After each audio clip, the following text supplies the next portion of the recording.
Bueno, mis hermanos, muy buenas tardes a todos, ya noche. Vamos a continuar este libro que se está terminando. Para algunos tal vez es un poco largo, son 50 capítulos el libro de Génesis. Contiene los orígenes de la tierra, de las razas, el origen del pueblo de Israel, su crecimiento, su desarrollo. Estuvimos mirando en todos estos jueves acerca de la vida de un joven hebreo llamado José. Y es una vida muy rica. Dios le dedicó 13 capítulos a la vida de José. 13 capítulos de los 50 de Génesis que explican el origen del universo, del mundo, de todas las cosas. 13 capítulos están dedicados a José, quien padeció 13 años una prueba muy dura de la cual estamos hablando. Su prueba comenzó a los 17, siendo muy joven. Ya la historia la hemos contado varias veces para no redundar todo lo que él padeció. Hasta que un día Dios, que no es injusto, dice el texto, para olvidar el trabajo, la devoción hacia él, se acordaron de José. Tenía 30 años y José pasó de ser un preso, un esclavo, a ser el señor de Egipto. Así se lo conoció en la televisión hace poco, ¿no? José, el rey de Egipto, que por aquel entonces era la potencia mundial.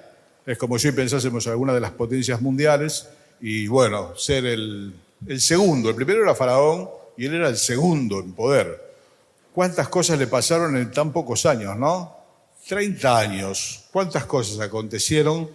Y una prueba de 13 años. Yo no sé cuánto duran las tuyas. A mí a veces las mías se me hacen eternas. Parece que son muy largas. Cuando después las miramos en el tiempo no es tan así.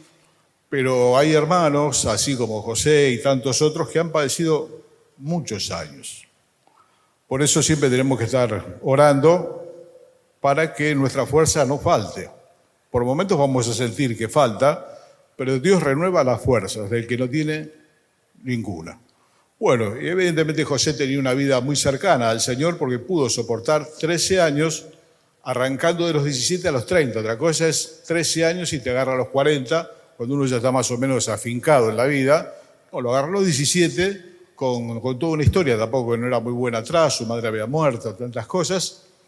Y por 13 años este joven hebreo conservó su fe, conservó su dignidad y Dios lo levantó.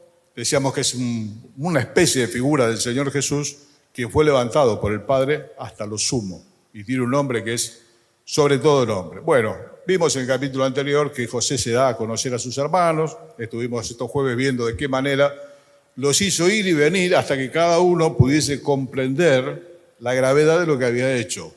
Para José hubiese sido más fácil decirle, bueno, que le vendan y desconocerlos o cobrarse venganza y atacarlos. Sin embargo, él se tomó el trabajo de que cada uno de ellos pudiese aprender la lección para que espiritualmente les vaya bien.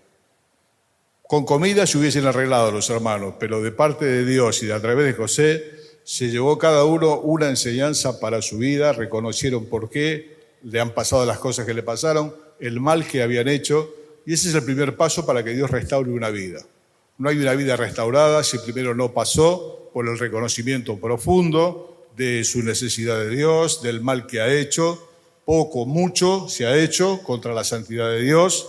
Cuando uno reconoce y confiesa y se aparta, dice el texto que alcanza misericordia. Y es lo que alcanzaron los hermanos de José, que fueron abrazados por él, lloró sobre todos ellos, se dio a conocer que era José, ellos no le conocían, preguntó por su padre, le habían dicho que vivía, así que lo mandó a buscar. Le dijo, bueno, ahora vayan cargados, muchos de ellos, con lo mejor de Egipto, para que el padre viese que José vivía y que lo había dado por muerto, y que hoy lo esperaba y ya no era José, era el rey de Egipto. Siempre pienso en el Señor, es imposible pensar en algunos personajes bíblicos sin pensar en Él, ¿no? El pueblo de Israel dejó de ver al Señor siendo el hijo del carpintero. Y cuando lo vean nuevamente, para ellos será el Rey de Reyes y el Señor de los señores. Aquel a quien crucificaron, escupieron, maltrataron, se burlaron, desecharon, rechazaron, volverá. Le estamos esperando en las nubes del cielo con poder y gran gloria. Mirarán al que traspasaron y reconocerán el mal que realmente han hecho rechazándole. como los hermanos de José reconocieron lo que para ellos fue la sorpresa de ver que ese rey hoy era su hermano, José. Vamos al capítulo 46, vamos a leer algunos textos. Los relatos son muy largos, así que vamos a extractar algunos textos y yo los animo siempre a leer en casa. En casa hay que darle tiempo a la Biblia, a leer las historias. La historia completa, si no la leíste, arranca el capítulo 37. Es muy interesante que tengas el relato completo, que termina al final del libro, en el capítulo 50. Dice que una vez que escucha su padre Jacob, que estaba en Canaán, en la tierra prometida, pero que había llegado el hambre también, dice que salió Israel con todo lo que tenía, Israel en este caso es Jacob, el padre, y vino a Beerseba, la zona sur, para poder llegar a Egipto, que está más abajo, y ofreció sacrificios al Dios de su padre Isaac. Y habló Dios a Israel en visiones de noche y dijo: Jacob, Jacob. Y él respondió: heme aquí. Y dijo: yo soy Dios, el Dios de tu padre. No temas de descender a Egipto, porque allí yo haré de ti una gran nación. Yo descenderé contigo a Egipto, y yo también te haré volver, y la mano de José cerrará tus ojos. Vas a volver a ver a tu hijo, él va a ser el último en verte, va a cerrar tus ojos en buena vejez, y yo los voy a hacer una nación grande. Después vamos a ver cómo fue esto. Es algo milagroso, es de Dios. Pensé mucho en estos versículos porque es bueno ponerse en el lugar del personaje bíblico. Ponete vos un poquito en el lugar del personaje bíblico. Escuchar no solamente que aquel hijo perdido, dado por muerto, vive, sino que es el rey de Egipto. No sé compararlo con quién. Lo tiene todo. Bien, las mulas cargadas, la riqueza de Egipto. Acá no hay nada que pensar, acá hay que agarrar los animales y volver. Sin embargo, este hombre, con defectos parecidos a los nuestros y con estas virtudes que tenemos para aprender, dice que salió con todo lo que tenía y ofreció en Beerseba sacrificio al Dios de su padre Isaac. Y habló Dios a Jacob en visiones diciendo de noche: Jacob, Jacob. Él respondió: heme aquí. Dios le dice: yo soy el Dios de tu padre, no temas de descender a Egipto, porque allí haré yo de ti una nación grande. Yo descenderé contigo. Yo también te haré volver, y la mano de José cerrará tus ojos. A menudo nos pasa a nosotros en nuestras vidas, que no son tan espectaculares como la de José o de tantos personajes bíblicos, son vidas mucho más sencillas, que ante determinadas situaciones, cuando las cosas de alguna manera se dan o aparecen, bueno, ¿qué esperamos? Vamos a echarle mano. Y hermanos, siempre es bueno buscar lo que buscó Jacob acá, que es la confirmación de Dios. Es muy importante la confirmación de Dios. No alcanza con tener los medios, con tener las cosas. Y dice: ¿están las cosas? ¿Qué estás esperando? Vamos a esperar que Dios confirme si realmente esto es para mí. Vamos a esperar a aquellos jóvenes, chicos y chicas que están esperando el novio o la novia, buenos creyentes y demás. Vamos a ver si Dios nos confirma espiritualmente, nos da la convicción de que es la persona que Él preparó para mi vida. Es bueno que sea creyente, es bueno que sea una buena persona, hombre o mujer, pero hay que ver si realmente es la persona que Dios preparó para mi vida. Por lo tanto, vamos a orar. Lo primero que hizo al salir, ofreció sacrificios al Dios de su padre, al Dios de Isaac. Y Dios le contestó y le habló y lo avaló: yo voy con vos. No temas de descender a Egipto, andá, yo voy a estar con vos, voy a hacer una nación grande. Le anticipó todo lo que iba a pasar. A veces tenemos el dinero para comprar determinado bien, alguna cosa. Bueno, si tengo la plata, ¿qué problema hay? Tener la plata es una parte, y lo más importante es confirmar en el Señor si eso que vamos a hacer realmente proviene de Él. Porque muchas veces somos traspasados a dolores habiendo obrado por nuestra cuenta sin consultar. La Biblia dice en varios personajes: y no consultaron a Dios. Un hombre como Josué, aquel que sucedió a Moisés, tuvo un episodio, y dice el texto, y no consultó a Dios. Y eso le significó un problema grande en todos los años que tuvo por delante. Así que, hermanos, cuando estemos ante alguna situación y las cosas se den, como decimos nosotros, tomemos el tiempo de orar, de buscar la confirmación de Dios. Este para bien que dice: sí, yo voy con vos, Yo voy a descender con vos y voy a hacer esto, esto y aquello. A veces cuando digo estas cosas uno me mira con cara rara como diciendo esto es algo místico. No, esto es vida cristiana. Tenemos que tener un vínculo con el Señor fresco y frecuente donde nosotros vamos a cada momento y consultamos. Señor, esto que estás proveyendo, ¿esto es para mí? Porque a lo mejor hay algo mejor todavía. Nosotros a veces vemos, ya está. A lo mejor Dios tiene algo mejor todavía. La consulta que Él le hace a Dios. Y es así que baja. El resto del capítulo, hasta el versículo 27, va a detallar todas las personas que fueron con Él. ¿Qué personas? Su familia, sus 13 hijos, 12 hijos y una hija. Nunca te olvides, se llamaba Dina. Todos sus hijos con sus descendientes es lo que va a enumerar el texto que sigue, que no lo vamos a leer, yo te lo cuento y vos lo podés leer en tu casa, de cómo toda la familia se fue tras el patriarca Jacob.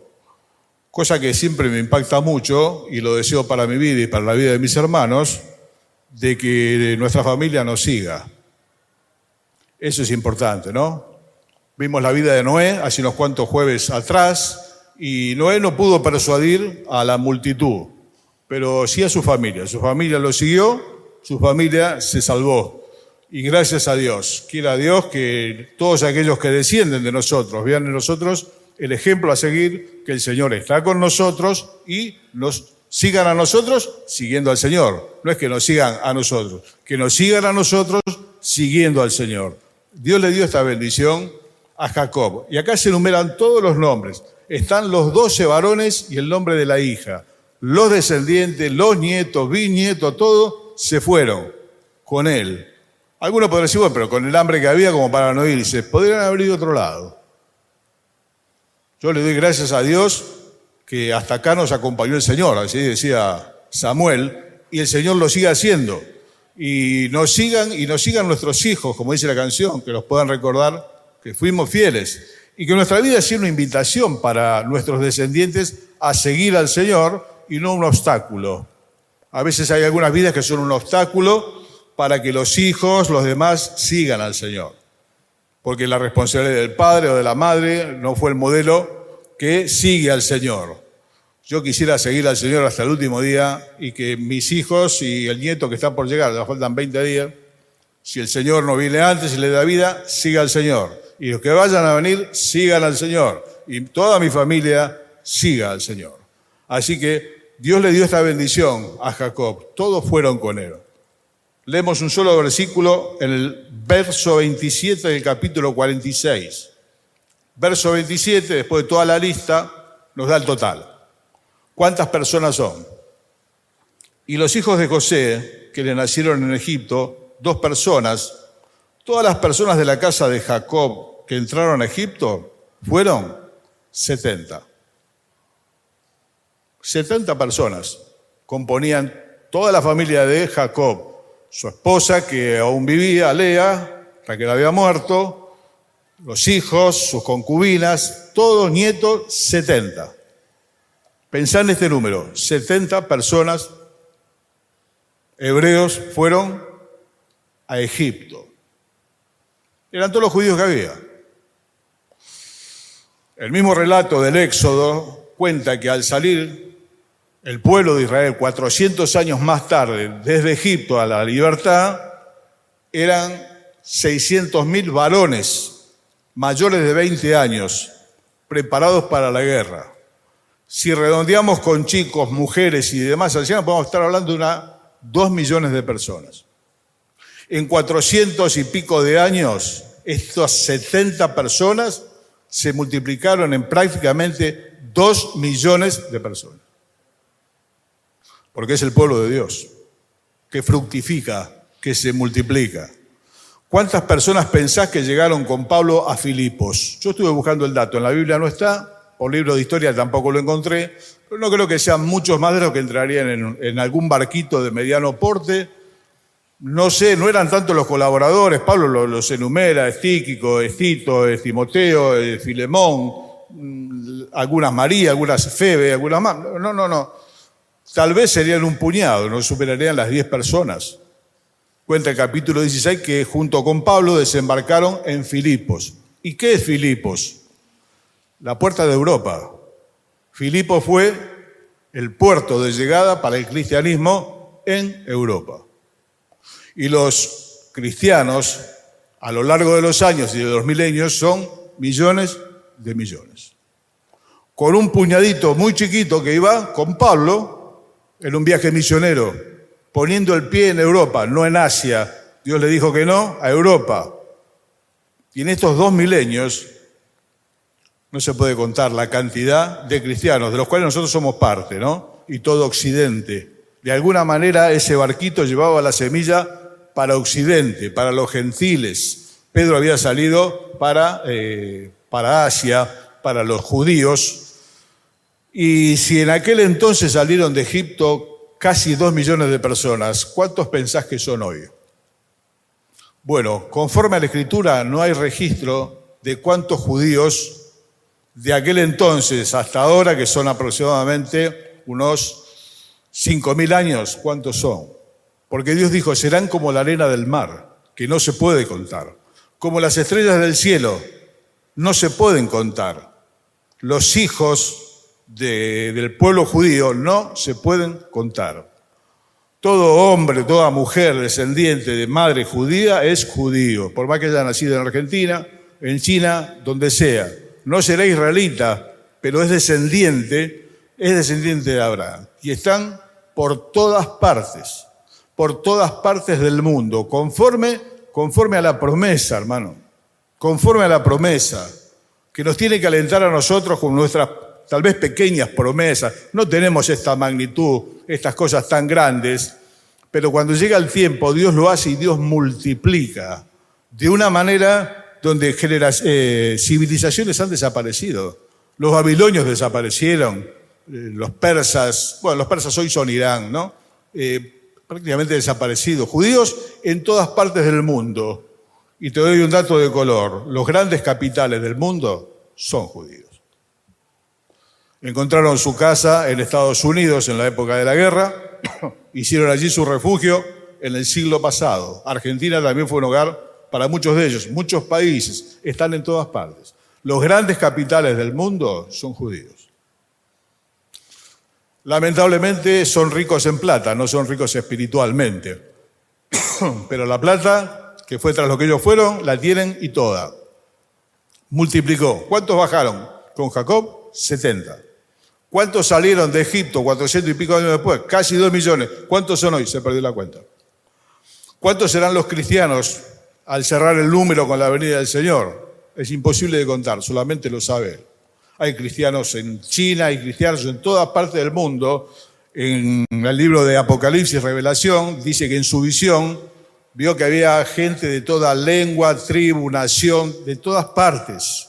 En una ocasión estaba viendo una película sobre misioneros, misioneros que habían estado entre indígenas y demás, habiéndoles ganado para Cristo una choza gigante y estaban cantando el himno 73. Me gozo en Jesús, que su trono de luz dejó por comprar mi salud en la cruz. Lo estaban cantando en su idioma, una cosa rarísima, pero la música era el himno 73. En todas las naciones, dice Dios, de donde sale el sol hasta donde se pone, mi nombre es grande, dice Dios en Malaquías.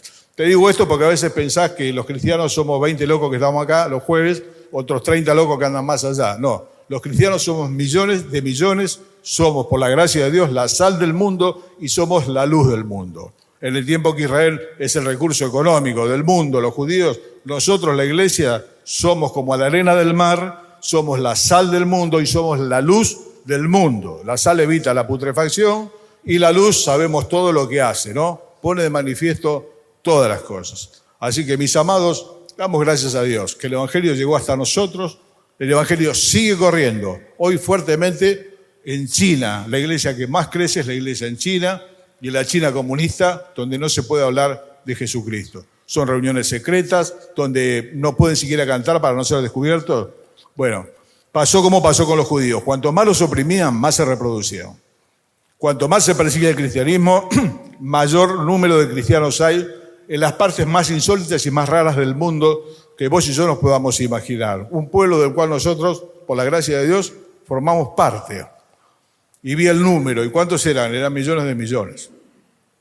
Así que, hermanos, estas cosas nos tienen que alentar. A veces pensamos que estamos casi solitos con la bandera de cristianos, o hay un grupito. No, hermano. Dios tiene un pueblo en todas partes del mundo que esperamos que venga el Señor a juntar en breve. Bueno, vamos a pasar al capítulo 47, porque lo estamos haciendo así mechadito, si no se haría muy extenso, sacando de cada capítulo alguna cosa. ¿Qué era lo primero? Estoy esperando, aparecieron los medios, gracias a Dios. ¿Y ahora qué tenemos que hacer? Tenemos que saber si realmente es esa la voluntad de Dios para nosotros. No te apresures. Ya lo habré contado muchas veces, que yo me compré un auto que le puse por nombre Ismael. Era muy jovencito, tenía la plata, me gustó, fui y me lo compré. No oré, no consulté, yo de mecánica no entiendo absolutamente nada. Y me dijo el que me lo vendió, no me olvido más, golpeé un poquito el quinto botador, me dijo. Después el que rectificó el motor me dijo, adentro había un enano con una masa así golpeando. No servía para nada. Lloré sobre ese coche, el no haberle consultado. Y fue como la vacuna, fue un poquito acá y me duró, gracias a Dios. Y aún cuando salimos a hacer compras, a veces con mi señora, que no son cosas tan importantes, no es que salimos a comprar departamentos, vamos a hacer las compras, también oramos, hermano, también oramos, que Dios nos guíe. Y vamos a viajar, ¿está el auto, está la nafta? Sí, que Dios nos guíe, que el Señor vaya adelante. Y vamos a tomar una decisión, y si es importante, vamos a orar y vamos a pedir oración, las dos cosas. Si la decisión es muy importante, no solo hay que orar, hay que pedir oración a aquellos que sabemos que lo van a hacer, ¿no? Hermanos, hermanas fieles que toman el compromiso de orar, porque si no podemos ser traspasados de muchos dolores. Bueno, vimos de qué manera se multiplicó el pueblo, llegando al capítulo 47, versículos del 1 al 4, cuando José escucha que su padre está viniendo hacia él, vino José y lo hizo saber al faraón. Y le dijo, mi padre y mis hermanos, y sus ovejas y sus vacas, con todo lo que tienen, han venido de la tierra de Canaán, y aquí están en la tierra de Gosén, que era una ciudad egipcia. Y de los postreros de sus hermanos tomó 5 varones y los presentó delante del faraón. Faraón dijo a sus hermanos, ¿cuál es vuestro oficio? Y ellos respondieron al faraón, pastores de ovejas son tus siervos, así nosotros como nuestros padres. Dijeron además a faraón, para morar en esta tierra hemos venido porque no hay pasto para las ovejas de tus siervos, pues el hambre es grave en la tierra de Canaán. Por tanto, te rogamos ahora que permitas que habiten tus siervos en la tierra de Gosén. Entonces, Faraón habló a José diciendo, tu padre y tus hermanos han venido a ti. La tierra de Egipto está delante de ti. En lo mejor de la tierra has de habitar a tu padre, tus hermanos habiten en la tierra de Gosén. Y si entienden que hay entre ellos hombres capaces, pónganlos por mayorales de mi pueblo.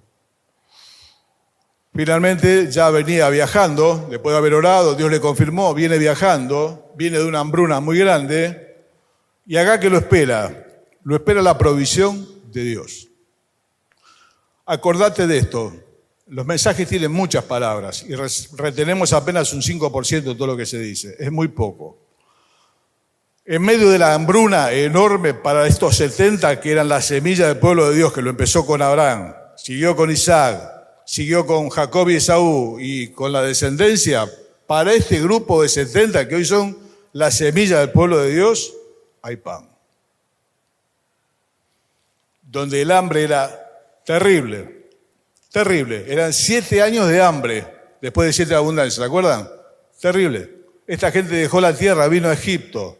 Ellos son del Señor. ¿Qué es lo que encontraron? Pan. Cuando el hijo pródigo de Lucas 15 se apartó, se fue, despilfarró lo que tenía, como cuenta el Evangelio, dice que comenzó a faltarle. Y bueno, todos conocemos la historia, pero en un momento reflexionó. Dijo, ¿cuántos obreros en mi casa tienen abundancia de pan? Y aquí que yo perezco. Por tanto me levantaré, iré a mi padre y le diré, Padre, he pecado contra el cielo y contra ti, me voy a reconciliar con mi padre. Hermano, es una característica del pueblo de Dios. El pueblo de Dios siempre tiene pan. Pan es una figura de lo necesario. El Señor dice, el pan nuestro de cada día, dánoslo hoy. No pensé que vas a estar comiendo pan todo el día porque no vas a pasar por la puerta. Es una manera de decir. Cuando decimos pan, estamos diciendo lo necesario para el sustento, la comida, la vestimenta, un techo, comprado, alquilado, prestado, que nos va a cobijar, siempre. Cuando miramos la televisión un poquito para estar al tanto, hay que mirarla poquito porque desanima. Hoy Argentina está enfrentando una situación muy, pero muy grave, con la mitad de sus pobladores bajo la línea de pobreza. No es muy raro que algunos hermanos pregunten ¿y qué va a ser de nosotros? El Señor dijo, no se preocupen por qué van a comer o qué van a beber. ¿Por qué? Porque el pueblo de Dios siempre tiene abundancia de pan. Yo me alegro mucho cuando se reparte pan allá en Pueyrredón de alguna manera. Las viandas, nunca sabemos cuántas personas van a venir en este programa que se llevó a cabo, Pan de Vida. Entonces pensamos, bueno, preparamos para 120.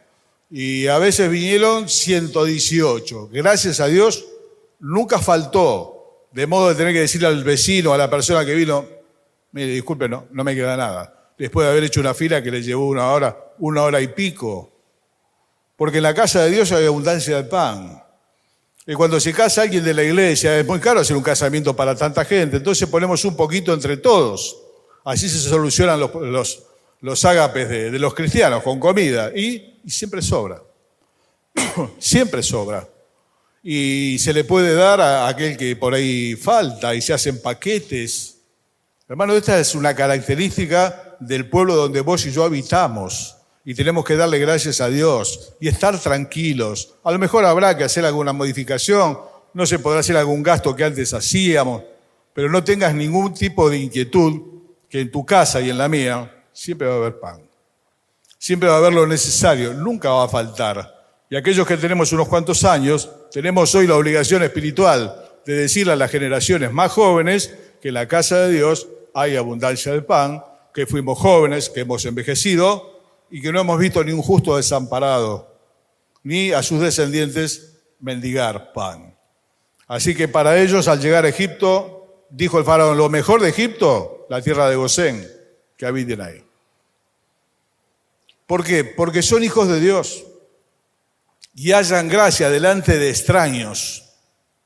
Los cristianos, por la gracia de Dios, te dicen que cuando los caminos del hombre son agradables delante de Dios, aún a los enemigos hace estar en paz con él.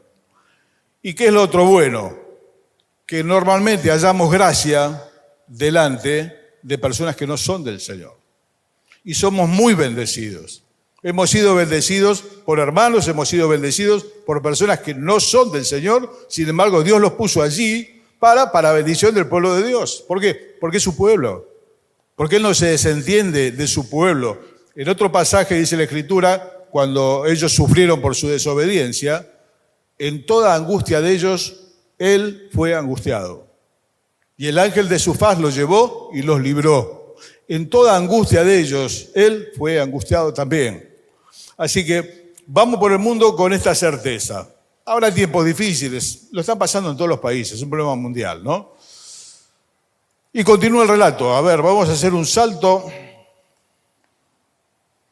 del 7 al 10. Vamos a leer otra curiosidad, siempre me llamó la atención. Verso 7, después que le ofrecen lo mejor de Egipto para que habiten, coman hasta que no puedan más. Verso 7 dice, también José introdujo a Jacob, su padre, y lo presentó delante del faraón. Y Jacob bendijo al faraón. Y dijo el faraón a Jacob, ¿cuántos son los días de los años de tu vida? ¿Cuántos años tenés? Son los días de tu vida. Y Jacob respondió al faraón, los días de los años de mi peregrinación son 130 años. Pocos y malos han sido los años de mi vida. Y no han llegado los días de los años de la vida de mis padres en los días de su peregrinación. Noé vivió más de 600 años. Verso 10. Y Jacob bendijo al faraón y salió de su presencia. Repara bien en esto. El faraón, estamos hablando, el dueño de la vida y de la muerte de cualquiera. De la gran potencia de Egipto, como hoy sería alguna potencia que vos puedas imaginar, mundial.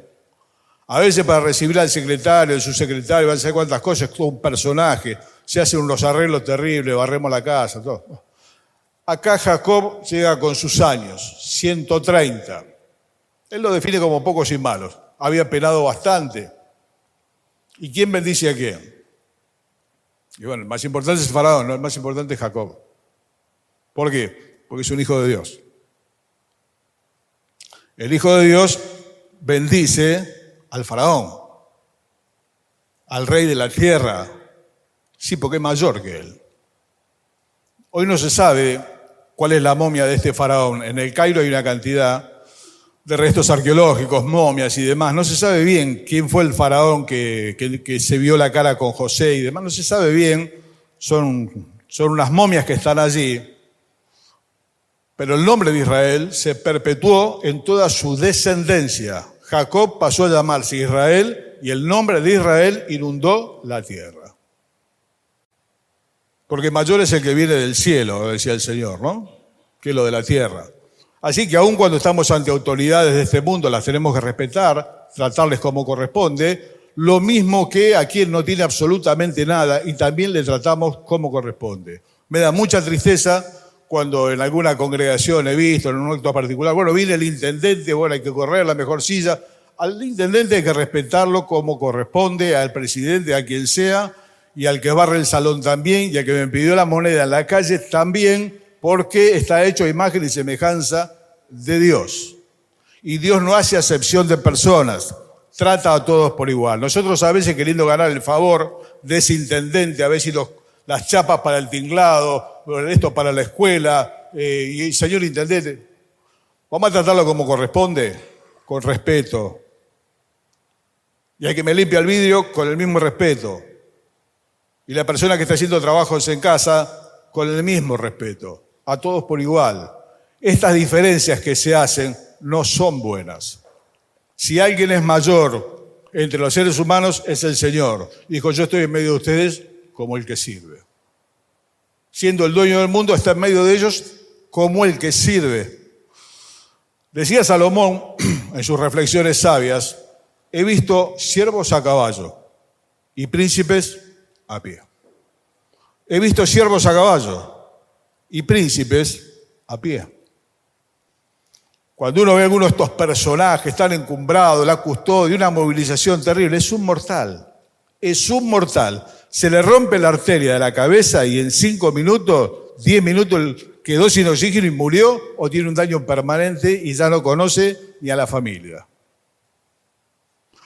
Pero nos deslumbran muchos a todos los cargos. A todos nos deslumbran, ¿no? Si el intendente, vamos a tratarlo con respeto. Y con el que no tiene también lo vamos a tratar con respeto. ¿Quién es el mayor? El mayor es el Hijo de Dios, por la gracia de Dios. Es más, el Señor lo dijo de Juan el Bautista, dice, el menor en el reino de los cielos es mayor que Juan el Bautista. Y era el más grande de los profetas. Sin embargo, la iglesia tenía una posición dada por la sangre del Señor que no tenían los anteriores. Y siendo grandes, y todo como era Juan el Bautista, dijo el Señor, en el reino de los cielos, aquellos ganados por la cruz son más importantes. ¿Qué vamos a hacer, hermanos de acá? Este hombre hizo lo que correspondía, se fue, lo bendijo al faraón. Te lo puedo decir de otra manera, no le chupó la media, no se tiró al piso. ¿Por qué? Porque el mayor es él. El texto bíblico, la noche que comieron, dice, sabiendo el Señor de dónde había salido y a dónde iba, se levantó, se sacó la túnica, se ciñó una toalla, tomó un lebrillo, una palangana y empezó a lavar los pies de los discípulos.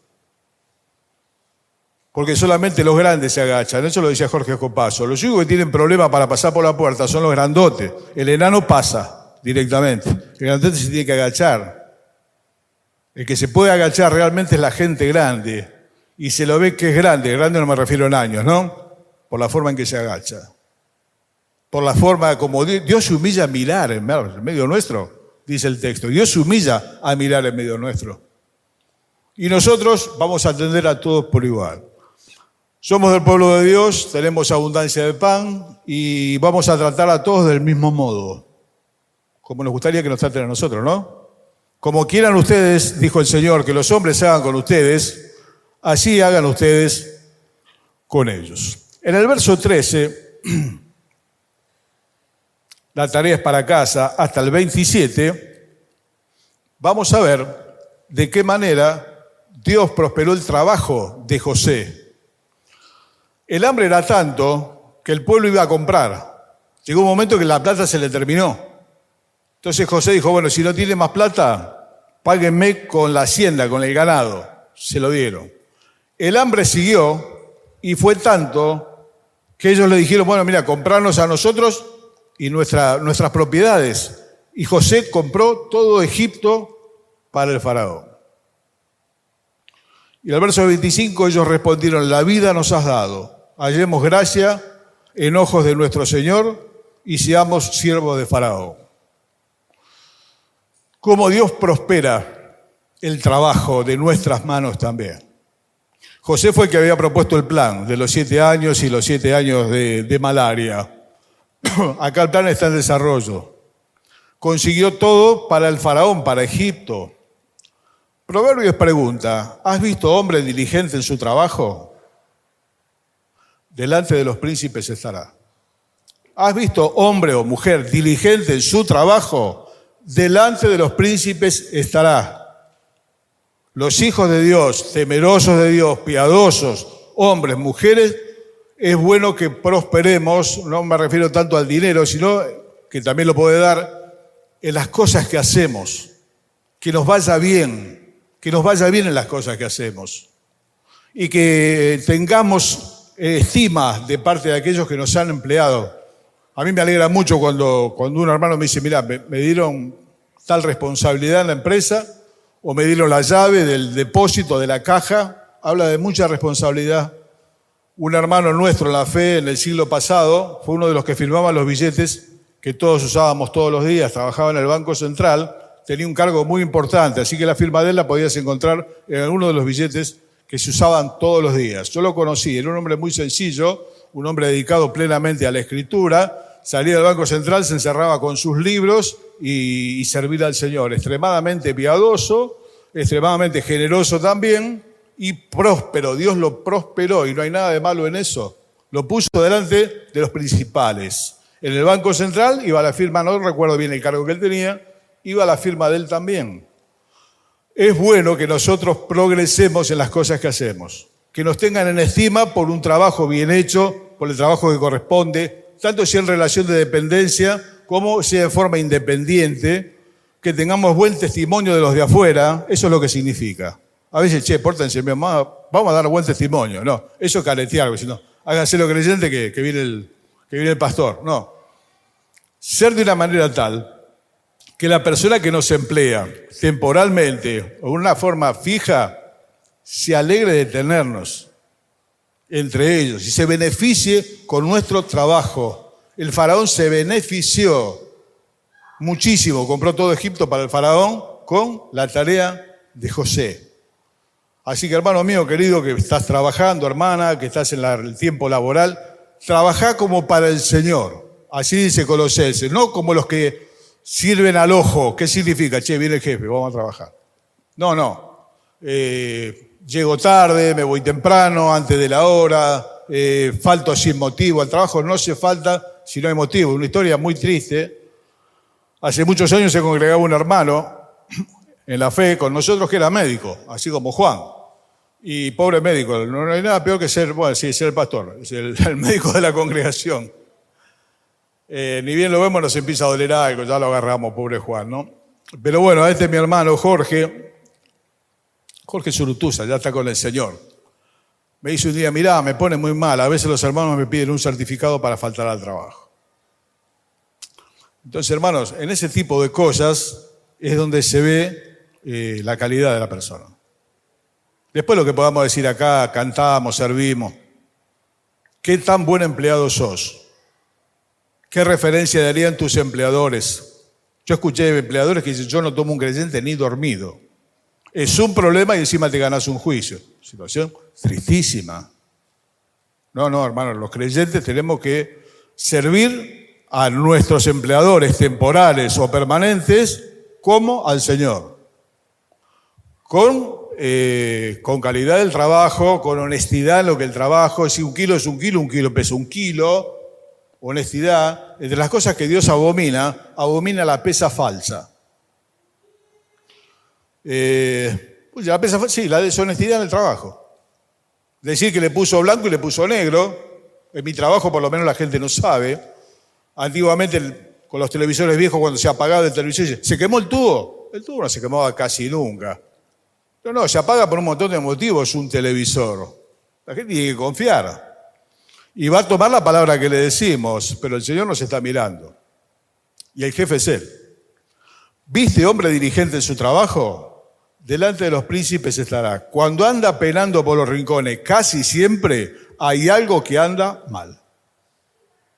No es normal. Lo digo habiendo recibido 2 telegramas de despido. Gracias a Dios, no por causas personales, sino por situaciones del país. Hace muchos años fueron grupales, mucha gente, entre los cuales me tocó. No estás exento de esto. El problema es cuando vamos siempre cabeza arriba, cabeza abajo, cabeza arriba, cabeza abajo. Hay algo que está mal. Revisemos la calidad de nuestro servicio. Del servicio que damos como para el Señor. Todo lo que hagamos, de palabra o de hecho, ¿no? Dice, hagámoslo como para el Señor. Bueno, hermano, terminamos los últimos versículos del capítulo 47. Y el verso 28 hasta el 31 nos va a contar un pedido muy expreso que Jacob le hizo a su hijo José. Estando ya en la tierra, habiendo comido, Jacob nunca perdió la sensación de extranjero en esa tierra. Era la tierra que le dio de comer, pero él no se sentía parte de esa tierra. Verso 28 dice, vivió Jacob en la tierra de Egipto 17 años. Y fueron los días de Jacob, los años de su vida, 147. Y llegaron los días de Israel para morir. Y llamó José a su hijo y le dijo, si he hallado ahora gracia en tus ojos, te ruego que pongas tu mano debajo de mi muslo, que era una manera de tomar juramento. ¿Se acuerdan a quién le hicieron esto? Abraham se lo hizo al mayordomo de su casa, el más importante, le hizo poner la mano sobre la pierna, era una manera de jurar que no iba a traer mujer extranjera para el hijo, que lo iba a llevar y que iba a buscar una mujer del pueblo de él. Acá aparece lo mismo, se lo hace Jacob al hijo. Harás conmigo misericordia y verdad, te ruego que no me entierres en Egipto. Mas cuando duerma con mis padres, me llevarás de Egipto y me sepultarás en el sepulcro de ellos. Y José respondió, haré como tú dices. E Israel dijo, júramelo. José le juró, entonces Israel se inclinó sobre la cabecera de su cama. En los próximos capítulos vamos a verlo morir, no sin antes bendecir a cada uno de sus hijos. Esto es muy conmovedor. Pasó sus últimos años en Egipto, pero él no era de Egipto. Mira, jurámelo, cuando me muera, no me entierres acá. Llévame a Macpela, aquella cueva de sepultura que había comprado Abraham, su abuelo, muchos años atrás. Esa cueva está hasta el día de hoy, se puede visitar el que haga turismo religioso en Israel. Ahora no se lo recomiendo, está medio calentito el horno para los bollos. Pero los hermanos que fueron pueden visitar Macpela, hay todo un edificio arriba, y ahí está la tumba de los patriarcas. Está Abraham con Sara, está Isaac con Rebeca, y está Jacob con Lea. Están sepultados allí. No me entierres en Egipto. Cuando yo era joven cantábamos una canción, decía, el mundo no es mi hogar, soy peregrino aquí. Qué bueno que es no perder la sensación de peregrinos. El Señor Jesús dijo, orando al Padre, no son del mundo, como tampoco yo soy del mundo. Señor, los que me diste, quiero que donde yo estoy, ellos también estén, para que vean mi gloria. Hermanos, nosotros estamos acá, comemos acá, no somos de acá. Nuestra ciudadanía está en los cielos. Hace muchos años escuchaba una cantante diciendo, el país que le dio de comer a mis hijos, esa es mi patria. ¿Cuál? El país que le dio de comer a mis hijos. Una muestra de gratitud, está bien. Y entre los creyentes es distinto. La patria es el cielo. Y nosotros anhelamos la casa del Padre. Algún día, si el Señor no viene antes, nos van a enterrar a muchos de ellos acá en Triunvirato al fondo, posiblemente. Pero no está hablando de esto, un significado espiritual. no me entierres en Egipto. Nos dio de comer, fue amparo para la familia, prosperaron, se hicieron casi 2 millones de personas, pero a mí enterrame en mi tierra. Cuando muera, llévame. Cuando murió lo embalsamaron y lo llevaron hasta Macpela y allí lo sepultaron junto a sus padres. Qué lindas formas utiliza la Biblia de hablar de la muerte, ¿no? Serás reunido a tu pueblo, le dijeron a Moisés. No le dijo, te vas a morir. Dios le dijo, serás reunido a tu pueblo. Otro dice, durmió con sus padres. Dijo el Señor, subo a mi Padre y a vuestro Padre, a mi Dios y a vuestro Dios. La casa. Querido, que nunca perdamos de vista que el mundo no es mi hogar, que soy peregrino aquí. Cuidado que nuestra forma de vida da a entender cuál es nuestra patria. A veces vivimos de una manera como si fuésemos a pasar la eternidad acá en la tierra. Es un rato. Él estuvo unos 17 años de su vida, Jacob, en Israel. Él es peregrino, yo no soy de acá. Por favor, no me entierres acá. Más tarde, José le va a pedir lo mismo a aquellos que lo sobrevivieron. Cuando yo muera, Dios los va a visitar y llevarán mis huesos de acá y los van a enterrar en la tierra. Quiera Dios que nunca perdamos el amor por la patria celestial. Saber que nosotros pertenecemos allá. Nuestra ciudadanía está en los cielos. Dijo el Señor, voy a preparar lugar para ustedes. En la casa de mi Padre muchos lugares hay. Yo voy a preparar lugar para ustedes. Esa es tu casa, esa es la mía. Esto nos va a ayudar a ver la vida de otra manera. Cuando nosotros la miramos como la mira el resto de la gente y a veces nos desalentamos un poquito. No, hermano, pasaremos unos años más acá. Pasaremos unos años más acá y en la casa del Padre, querido, vamos a morar por largos días. Caminamos hacia allá, somos de allá, le damos gracias a Dios de ser sus hijos, de tener abundancia de pan, de estar provistos, de estar cuidados, aunque al presente, dice el apóstol Pedro, aunque al presente tengamos que ser afligidos en diversas pruebas, sabiendo que la prueba de vuestra fe, mucho más preciosa que el oro, que se prueba con fuego, tiene que ser probada, pero que no pierdas, hermano, la vista de la casa del Padre. El camino termina en la casa del Padre, no termina acá. Sería tristísimo. Si los días terminasen acá y esto es todo, la verdad, la vida no tendría mucho sentido. Pero gracias a Dios que lo tiene, hermano, el Señor nos espera. O está viniendo y le encontraremos. Dios mediante, vamos leyendo los próximos 2 capítulos. Ya son 3, si te lees 3 te leíste hasta el final, hasta el 50, y estamos todos en tema. Un lindo capítulo donde ya, muy ancianito él, bendice cada uno de sus hijos con bendiciones muy particulares que se cumplieron en la vida de sus hijos. Señor nos bendiga en esta noche. Recordemos estas cosas, mechaditas, si no las sabías, marcalas, y te puedan acompañar lo mismo que a mí a lo largo de los años.